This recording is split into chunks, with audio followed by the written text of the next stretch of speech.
açan çiçek, bir məhəbbət fidanı. Seven var mı benim tek, sevdam tutup dünyanı. Bülbül tenha ötmesin, bakışların itmesin, ömür boyu bitmesin bu məhəbbət dastanı. Mənə söz ver, gözlərimə baxa baxa, mənə söz ver, ayrılmayaq biz bir daha. Mənə söz ver, uzat əlini tutmağa, söz ver, söz ver.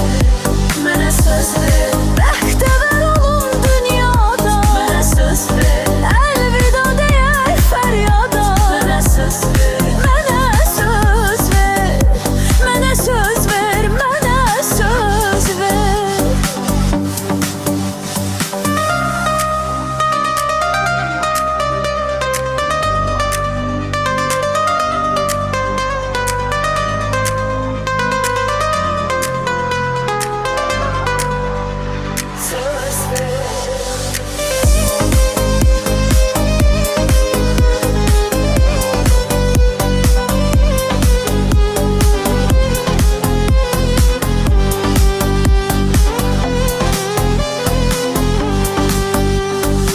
Gönlümdə açan çiçek, bir məhəbbət fidanı.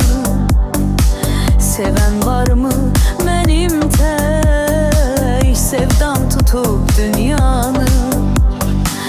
Bülbül tenha ötmesin, bakışların itmesin, ömür boyu bitmesin bu məhəbbət dastanı.